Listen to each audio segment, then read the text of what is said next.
Can I attain enlightenment while still living with my family? Yes, of course. In fact, it's a good training ground, you can say, where all of the spiritual practices you just practice in your family. Whether you have a husband or a wife, kids, or you're growing up, you're younger and you're still living at home. Of course. Of course.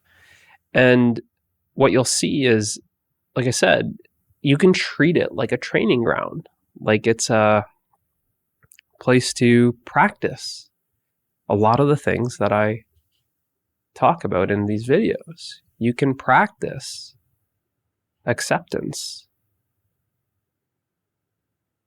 Acceptance, perhaps that you're younger and your parents have certain rules. You can practice acceptance, accepting their rules.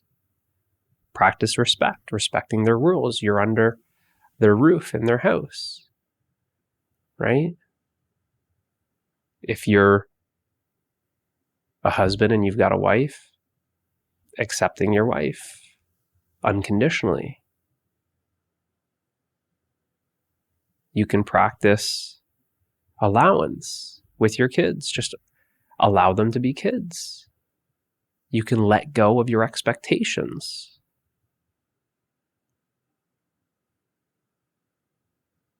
Develop more patience.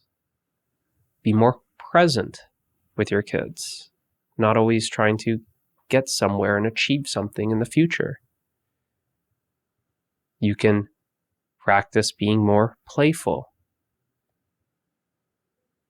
Drop the seriousness and simply play. You can practice letting go of pride, surrendering righteousness, that you don't need to be right in your relationship all the time. So you can let go of it. You can practice generosity, giving, selfless service, kindness.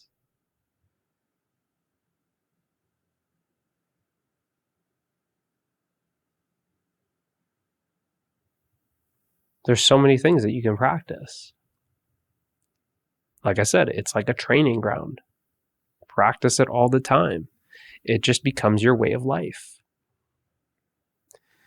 Where you can say that, I don't know what it is with people thinking that they need to run off to a cave in order to be enlightened. Because in truth, enlightenment is here and now. In truth, no one actually becomes enlightened.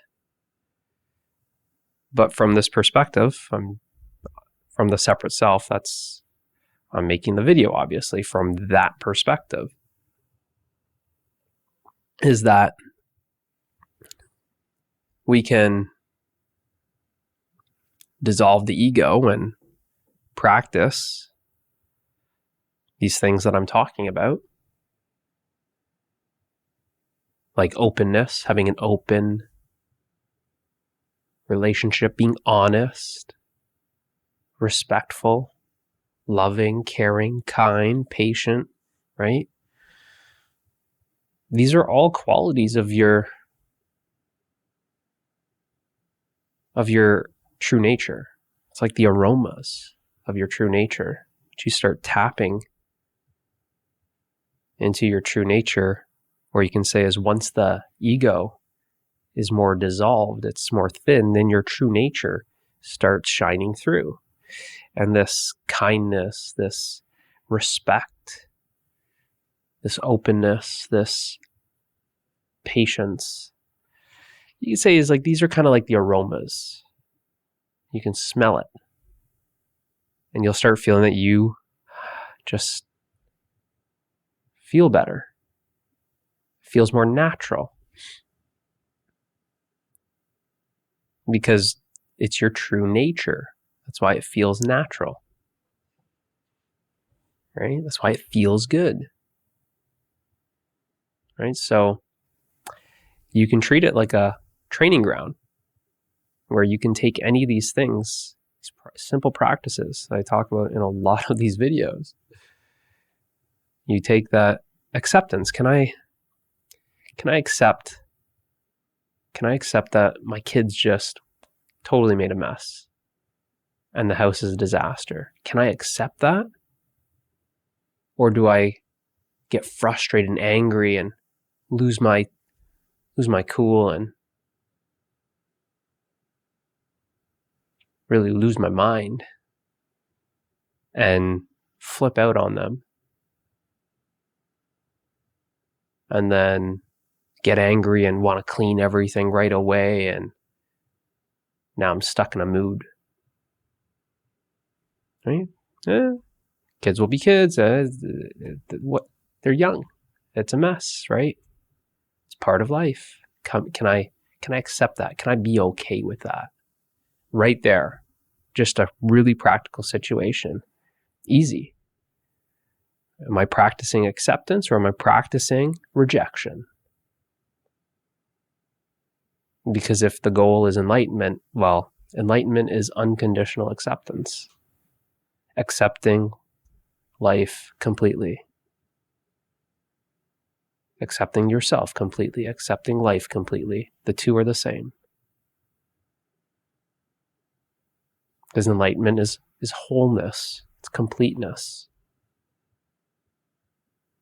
As long as I'm rejecting parts of my life, the kids, they're making a mess. As long as I'm rejecting that part of life, life is always going to feel incomplete.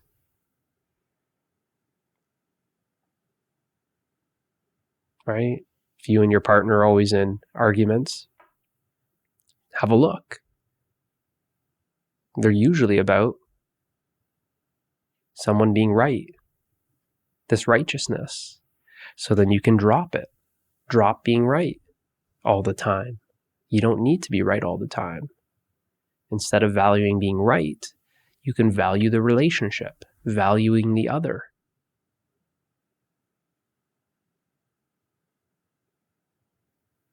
Which then you're practicing letting go of the pride. And you find that underneath all that pride is actually your true nature, pure humility.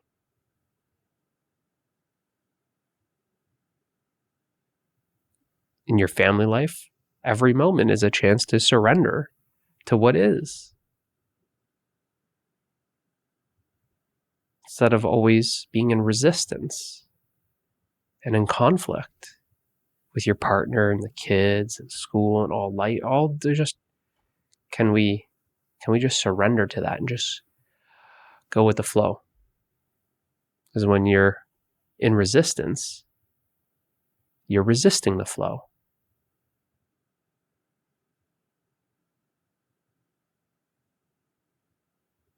So when we're no longer resisting, we find that we're just simply allowing life to happen. And then we're in the flow of life.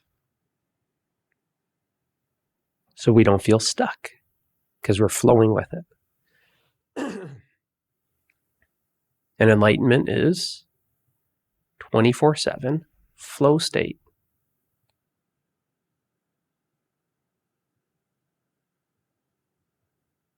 It's not even being in the flow. It's you are the flow. You are life itself flowing. So you can see that's why the practice is practicing not resisting life. Being more of the flow. Which is then in line with your true nature.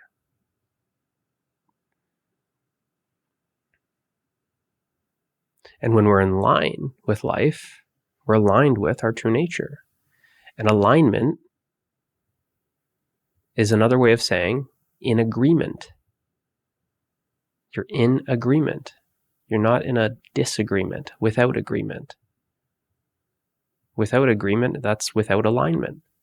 And when there's alignment, it's like life moves, you move with it. Life moves, you move with it. Until this becomes so normalized, you can say, instead of clashing, life moves, I got to meet it with a counterforce, right? That then you're moving with it. And life's power becomes your power. And then eventually you realize that there's only life, that you are life. Enlightenment. So, yes, can you attain enlightenment? Again, really, there's no attaining of enlightenment, but I know what you're saying. Of course, you can attain or reach enlightenment while living with your family, while having a family, while just doing the normal family worldly stuff. Of course. No, you don't need to run away from your family and go in a cave and join an ashram or whatever it is. You don't need to go anywhere because enlightenment is here. It is here. Right? It's becoming aware that it's here. Right? And sometimes this is where give some more practices to really just kind of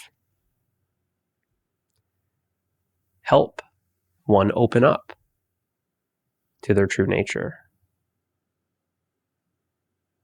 Right? And that's where a lot of the videos that I talk about, they have these simple practices that can be practiced, that actually the only way to practice them is to practice them here and now. So it's like a 24/7 training ground if you're in a family or have a family. It's a perfect training ground. It's a perfect environment. It's a perfect situation. Put it this way, you can't have a better situation, a better environment than what you already have right now. Hopefully this helps. I'll see you in the next one.